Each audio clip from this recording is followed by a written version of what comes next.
자, 오늘은 마태복음 21장 28절부터 보도록 하겠습니다. 마태복음 21장 28절부터 그러나 너희는 어떻게 생각하느냐?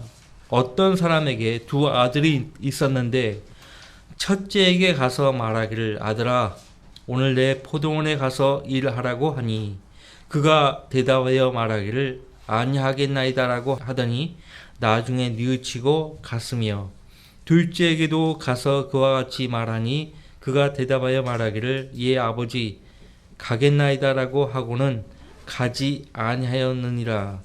그들 중에 누가 그 아버지의 뜻을 행하였느냐라고 하시니 그들이 주께 말씀드리기를 첫째이니이다라고 하니 예수께서 그들에게 말씀하시기를 진실로 내가 너희에게 말하노니 세리들과 창녀들이 너희보다 먼저 하나님의 나라에 들어갈 것이니라.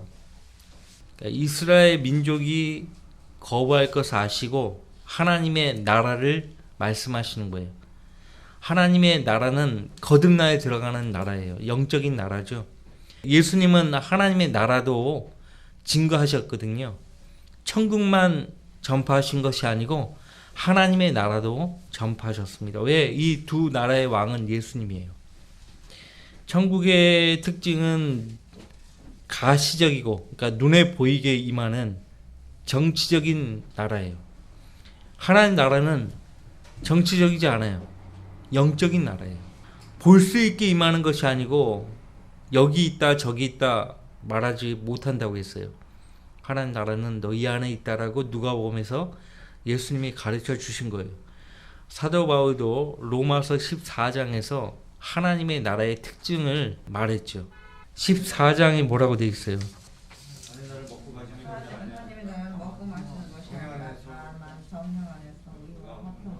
그렇죠.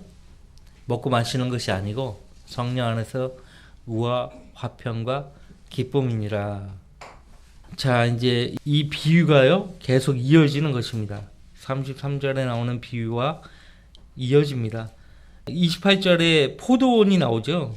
그리고 33절에도 포도원이 나오는데 포도원은 하나님께서 이스라엘 백성들에게 주신 유업을 가리킵니다. 유업이에요. 이스라엘 민족을 상징하는 나무가 포도나무, 무화과나무, 올리브나무라고 있는데 포도원은 이스라엘 백성에게 하나님께서 주신 유업이에요. 그런데 종교 지도자들부터 하나님의 말씀을 거역했기 때문에 세리들과 창녀들이 너희보다 먼저 하나님 나라에 들어갈 것이라고 말씀을 하고 계시는 것입니다. 세리들과 창녀들은요 자기 죄를 안 것이에요.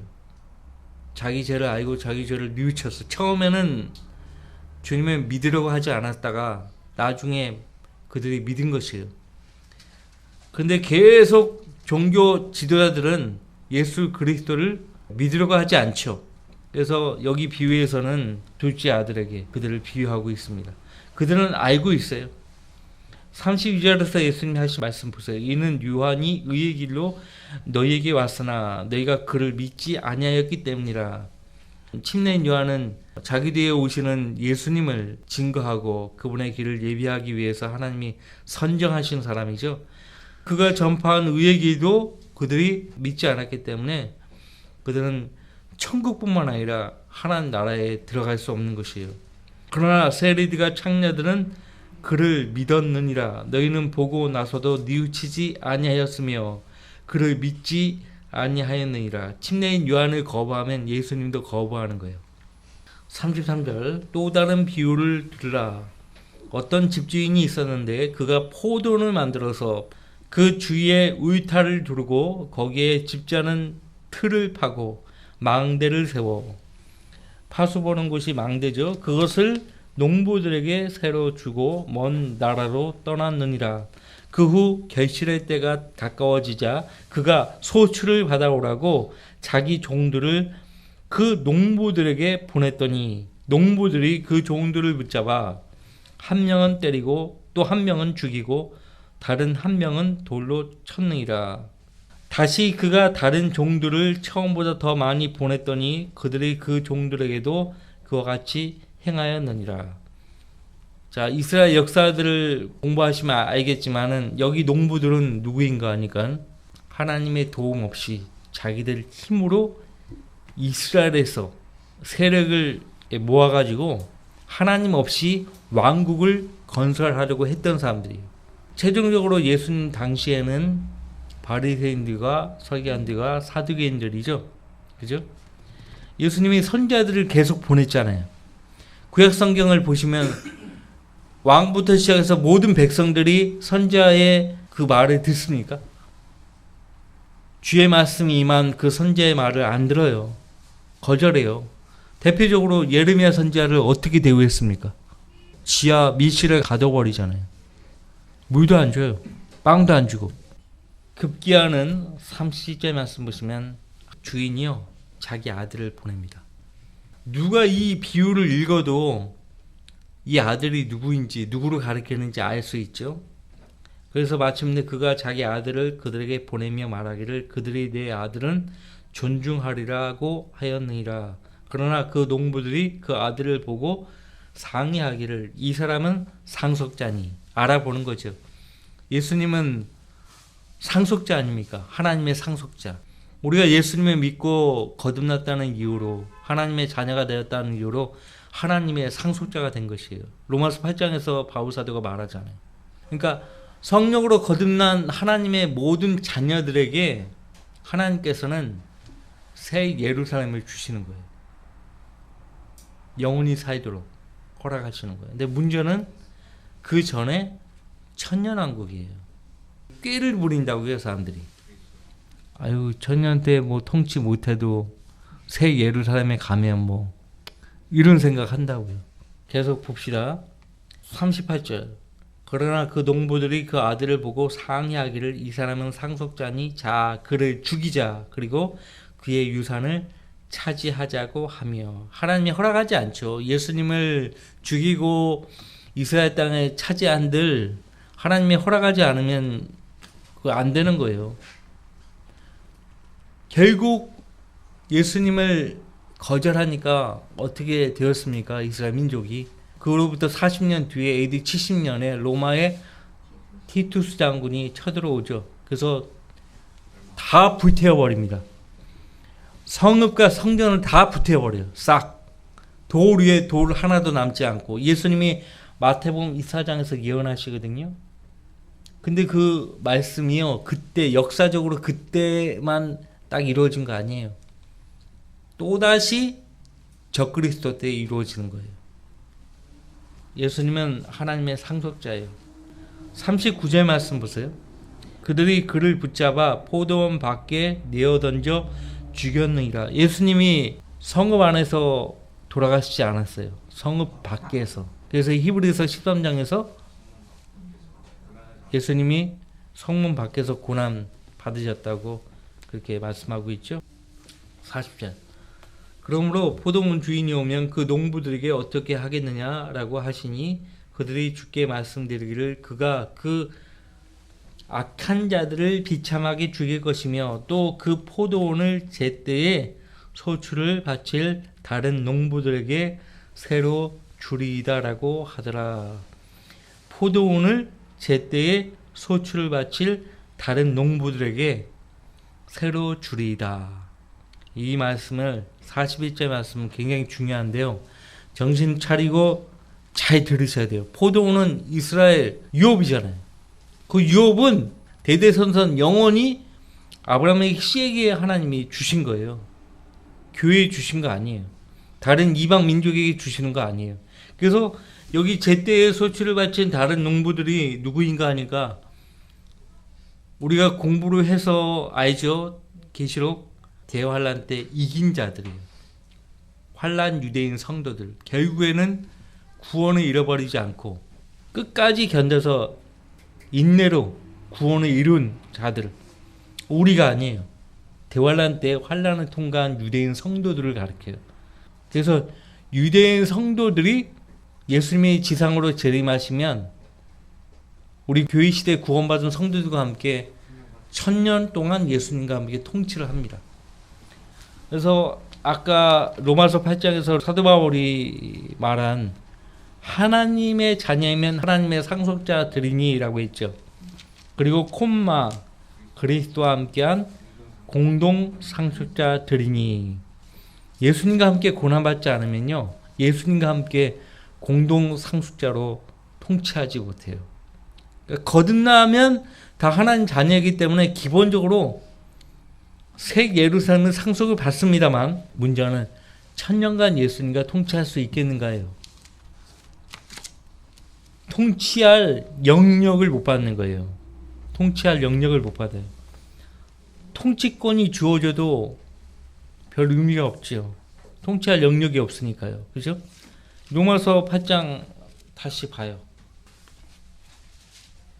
이게 굉장히 중요한 말씀이니까요, 보시고 확인을 하셔야 돼요. 16절 17절 성령이 친히 우리의 영과 함께 우리가 하나님의 자녀임을 증거하시거니와 자녀이면 또한 상속자들이니 하나님의 상속자들이요 콤마 그리스도와 함께한 공동 상속자들이니 우리가 그와 함께 고난을 받은 것은 함께 영광도 받게 하려 함이니라. 단순한 고난이 아니에요. 예수님과 함께 받는 고난은요, 단순한 고난이 아니죠. 예수님과 함께 고난 받아요. 예수님이 무엇 때문에 고난 받으신 거예요? 물론 우리 죄 때문이지만 예수님은 진리를 증거하시다가 고난 받으신 거거든요. 궁극적으로 우리가 이 시대에 예수님을 증거하면, 하나님의 말씀대로 증거하면 세상이 우리를 미워하고요, 박해합니다. 교회사가 증거하고 있죠. 앞서간 믿음의 선배들이 매 시대마다 주님을 증거하다가, 복음을 증거하다가 고난 당했어요. 박해 당했다고요. 로마 제국 때는요, 콘스탄틴 대제가 로마 제국의 종교를 기독교로 공인하기 전까지는요, 그리스도인들은 박해받으며 살았어요. 정말 공민권도 박탈당한 채, 공민권, 로마 제국의 시민권을 박탈당하는 거예요. 눈에 보이는 교회 건물, 그때까지 AD 320년 전까지만 해도 교회 건물이 그렇게 없었어요. 박해받으니까. 그리스도인들은 가정에서 주로 모였죠. 바울이 복음을 증거할 때요, 거의 대부분이 가정에서 모였어요. 가정에서. 박해를 받았기 때문에. 로마 제국의 박해도 심하지만은 유대인들의 박해를 엄청 받았죠. 사도행전의 기록을 보면 유대인들의 박해를 엄청 받았어요. 그래서 하나님의 상속자들이지만 예수님과 함께 고난받지 않은 성도들은 그리스도와 함께한 공동 상속자가 못 되는 거예요. 자, 이제 요한계시록 20장을 가겠습니다. 요한계시록 20장. 예수님과 함께한 통치를 가리키고 있죠. 요한계시록은요, 성경을 여는 열쇠예요. 모든 성경을 여는 책이에요. 요한계시록이 안 풀리면 다른 책들도 풀 수가 없어요. 요한계시록은 기록된 대로 읽고 믿으면 되는 거예요. 이걸 영적으로 해석하는 사람이 있으면 그 사람 가짜예요. 가짜입니다. 자, 여기 4절 말씀 보세요. 20장 4절. 또 내가 보좌들을 보니 그들이 그 위에 앉았는데 심판이 그들에게 주어졌더라. 또 예수에 대한 증거와 하나님의 말씀으로 인하여 목배임을 당하는 사람들의 혼들도 보았는데 그들은 그 짐승에게나 그 형상에게 경배하지 아니했을 뿐만 아니라 그의 표를 그들의 이마 위에나 손에도 받지 아니하였더라. 그러므로 그들은 살아서 그리스도와 함께 천년을 통치하더라. 심판이 주어진 자들은 누구인가 하니까 고린도전서 6장에서 바울 사도가 너희가 세상과 천사들을 심판할 권세가 있다는 것을 모르냐라고 바울 사도가 반문했죠. 타락한 천사들을 우리가 심판합니다. 세상을 또 심판해요. 언제? 큰 백보좌에서. 하나님이 정중앙에 앉아 계시고요. 그 다음에 그 좌우로 보좌들이 있어요. 그 보좌들에 신약시대의 교회 성도들이 앉는 거예요. 그래서 세상과 천사들을 심판하는 거예요. 그리고 이제 예수님과 함께 천년간 통치할 사람들은 여기 4절 말씀에 강조하고 있는 사람들이 누구예요? 예수에 대한 증거와 하나님의 말씀으로 인하여 목배임을 당한 사람들의 혼들. 그들은 그 짐승에게나 그 형상에게 경배하지 아니했을 뿐만 아니라 그의 표를 그들의 이마 위에나 손에도 받지 아니하였더라. 대환란 때, 지금 대환란 아니에요. 교회 시대예요. 한때 그런 사람, 지금도 그런 사람들이 있는데 조만간 적그리스도가 나타나서 절대 표를 받으면 안 된다. 성도들은. 이 성도들이 교회 시대의 성도들로 생각하는 사람들이 있어요. 아니에요. 절대 아니에요. 그래서 예수님과 함께 우리가 1000년간 통치를 합니다. 통치를 하고 또 같이 통치할 사람들이 누구인가 하니까 4절에서 말한 바 같이 환난 유대인 성도들과 함께 통치하는 것이에요. 그래서 포도원의 제때에 소출을 받지 다른 농부들에게 새로 준다는 말은 이 환난 유대인 성도들을 직접적으로 가리키는 것이고요. 그 다음에 영적으로는 교회의 성도들을 가리킨다고 볼 수 있습니다. 왜냐하면 하나님의 나라를 언급하고 있잖아요. 거기 43절에 그죠? 42절 예수께서 그들에게 말씀하시기를 너희는 성경에서 건축자들이 버린 돌이 모퉁이의 머릿돌이 되었도다. 이는 주께서 하신 일이라 우리 눈에 기이하도다. 신비스럽다 이 말입니다. 하신 말씀을 읽어보지 못하였느냐. 시편 118편에 있는 말씀이죠. 그러니까 포도원 주인이 나타나서 그 농부들을 비참하게 죽이고 그 포도원의 제때에 소출을 바칠 다른 농부들에게 주게 하시겠다고 했는데 이 농부들이라고 언급해 놓고 43절 말씀을 보시면은 그러므로 내가 너희에게 말하노니 하나님의 나라를 너희에게서 빼앗아 그 소출을 가져올 민족에게 주이라. 자, 여기서 하나님 나라라고 말씀 안 하시고 천국이라고 말씀하셨다면 문제가 달라지죠. 여기 소출을 가져올 민족이라고 했어요. 앞에서는 농부들이라고 했는데 43절에서는 민족이라고 말씀하고 있어요. 민족이라고 말씀하고 있기 때문에 이 43절 말씀을 통해서 우리는 교회도 언급하는 것이다 라고 말씀할 수 있어요. 그러니까 영적인 유업으로 전환이 됩니다. 세리디가 창녀들이 먼저 이 하나님 나라에 들어가게 되고 또 이 유업이 이 다른 민족, 그 소출을 가져올 민족, 특히 신약 성경을 아주 세심하게 잘 읽어보신 분들은 여기서 가리키는 민족이 로마 카톨릭도 아니고 이슬람도 아니고 다른 이방 민족을 가리키는 것이 아니고 교회라는 것을 알 수 있어요. 왜?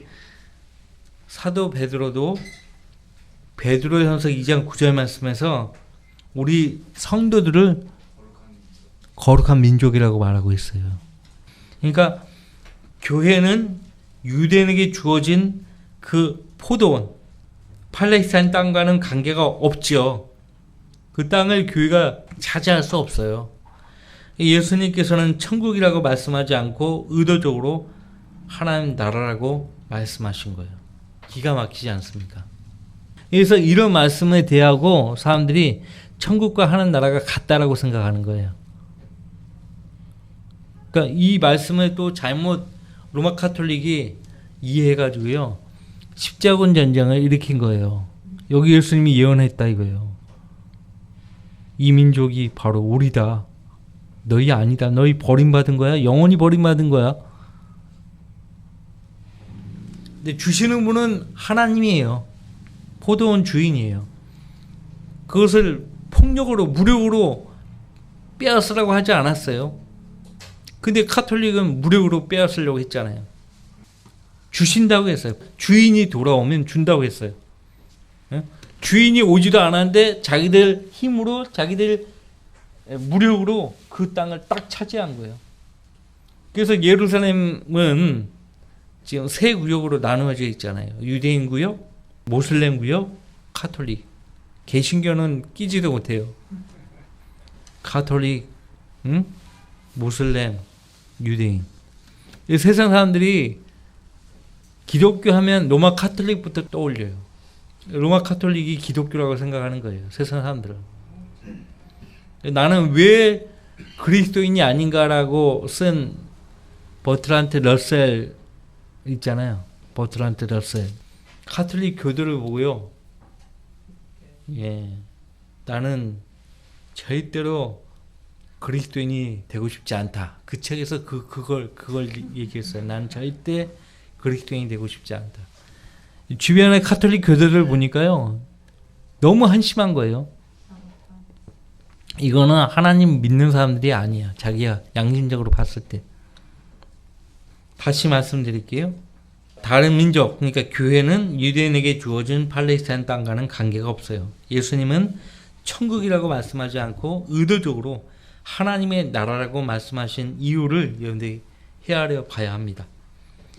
그러니까 예수님이 이스라엘에게 주려고 했던 것 중에 영적인 부분만 교회에게 주신 거예요. 영적인 부분만 교회에 주신 거예요. 포도원 자체를 주신 거 아니에요. 그건 영원히 이스라엘 백성에게 유업으로 주신 거예요. 영원히. 아까도 히브리서 13장에 예수님은 성문 밖에서 고난을 받으셨다고 했죠. 이 농부들이 예수님 붙잡아서 포도원 밖에 내어던져 죽였다라고 말씀하고 있습니다. 예수님은 자신의 죽음을 또 이 비유를 통해서 예견하고 계시는 것입니다. 포도원 주인이 오면 이것은 미래에 성취될 말입니다. 역사적으로는 AD 70년경에 이루어졌죠. 근데 교리적으로는 예수님이 재림하셔서 그분의 유업을 차지하실 것이에요. 영적으로는 우리 각 사람이 예수님을 하나님의 아들로 받아들여야만, 영접해야만 한다는 것을 말씀하고 있습니다. 그래서 그가 그 악한 자들을 비참하게 죽일 것이요라고 했는데 티투스 장군이요. 그때 함락하면서 유대인들 500명이 넘는 유대인들을요. 성 밖에서 비참하게 그 나무에 매달아 죽였습니다. 500명이 넘는 유대인들을 비참하게. 출애굽기 19장 5절 6절 말씀에 이스라엘 백성을 하나님이요. 그러므로 이제 만일 너희가 참으로 내 음성에 복종하고 나의 언약을 지키면 너희는 모든 백성보다 나에게 독특한 보물이 되리니 이는 온 땅이 내 것임이라. 너희는 나에게 제사장들의 왕국이 되며 거룩한 민족이 되리라. 거룩한 민족 하면은 이스라엘과 또 교회가 있어요. 교회에 대해서는 아까 베드로전서 2장 9절 말씀을 언급했죠. 이스라엘 민족도 거룩한 민족이고 교회도 거룩한 민족에 해당돼요. 그래서 이 카톨릭 측은요. 하나님께서 그 백성을 영원히 버리시고 교회를 거룩한 민족으로 택하셨다. 그렇게 강조합니다. 그리고 42절 말씀 있잖아요. 그 성경에서 건축자들이 버린 돌이 모퉁이의 머릿돌이 되었도다. 이는 주께서 하신 일이라 우리 눈에 기이하도다. 이 말씀은 이사야서 28장 13절로 16절에 나오고요. 시편 118편 22절 말씀에 나옵니다. 사도 베드로가 베드로전서 2장에서 다시 인용하고 있죠. 그죠? 건축자들이 버린 돌. 여기 건축자들이 누구예요? 하나님의 도움 없이 자기들 힘으로 왕국을 건설하려고 했던 사람들이에요. 시편에 뭐라고 말씀하셨어요? 여러분들 시편 127편 펴보세요. 하나님의 도움 없이는 그 어떤 것도 할 수 없잖아요. 그렇죠? 하나님의 도움 없이는 그 어떤 것도 할 수 없어요. 시편 127편 1절에 같이 읽어봐요. 주께서 집을 짓지 아니하시면 집을 짓는 자들의 수고가 헛되며 주께서 성읍을 지키지 아니하시면 파수꾼의 깨어있음이 허서로다. 하나님의 도움 없이 자기들 힘으로 세우겠다는 거예요. 주님이 허락하셔야 돼요. 주님이. 솔로몬도 주님이 허락하셨기에 주를 위한 성전을 건축한 것이죠. 주님이 허락하지 않았으면 못하는 거예요. 다윗이 주를 위한 성전을 세우려고 했지만은 너는 피를 많이 흘린 전쟁의 사람이라 너는 못해. 다만 네 아들이 할 것이야. 그러니까 솔로몬이 그 뜻을 받들어 한 것입니다. 그러니까 지금 당시 종교 지도자들은요, 하나님을 말을 하지만은 그들 마음속에 하나님이 없어요. 하나님을 이용하는 거예요, 사실. 오늘 얼마나 많은 교회에서요, 하나님을 이용하고 있습니까? 하나님은 속는 분이 아니에요. 오롱당하시는 분이 아니에요. 절대 오롱당하지 않아요. 모퉁이 돌과 머릿돌이 똑같은 건물은 우리 목전에서 볼 수 있는 건축물이 있어요. 이집트의 피라미드는 모퉁이 돌과 머릿돌이 똑같아요. 5개의 면이 정삼각형으로 이루어져 있죠. 피라미드. 이 피라미드가요, 신비해요. 이 피라미드가 전체 피라미드의 모습 보면 이게 우주의 구조예요. 성경을 전체적으로 공부하시는 러크만 목사님 말씀에 의하면 이게 우주의 구조와 똑같다는 거예요. 예수님이 통으로 짠 옷을 입으셨잖아요. 통으로 짠 옷의 그 모습은요, 마치 이 우주의 모습과 똑같은 거예요. 예수님은 온 우주의 머리예요. 네, 온 우주의 머리예요. 으뜸이라고 되어 있어요. 에베소에. 예수님 으뜸이에요. 만물의 으뜸 되시는 분이에요. 우리 눈에 기이하도다. 어떻게 모퉁이돌과 머릿돌이 똑같을 수가 있는가 이거예요. 이사야서 8장 14절 말씀 보시면 넘어지는 돌과 거침이 나는 반석을 말씀하고 있습니다. 자, 여기 44절 말씀 보세요. 또 누구든지 이 돌 위에 떨어지는 사람은 부서질 것이요. 이 돌 위에 떨어지는 사람. 돌 위에 누가 떨어집니까? 예수님 당대에 하신 말씀이에요. 초림 때 이 말씀이 적용됩니다. 그런데 그 콤마가 있죠? 구분되는 거예요. 그 뒤에 보세요. 이 돌이 누구에게든지 떨어지면 그 사람의 가루로 만들 것이라고 하시니. 이제 돌이 떨어져요. 다니엘서 2장 보면요, 떨어지는 돌이 나와요. 손으로 다듬지 아니한 돌이 나오는데요, 저희가 진흙으로 된 그 형상의 발을 쳐서 산산이 부순다고 돼 있어요. 그리고 그 형상을 친 돌은 태산을 이루어서 온 세상을 가득 채운다고 돼 있어요. 여러분들, 철과 진흙이 어떻게 섞일 수 있어요?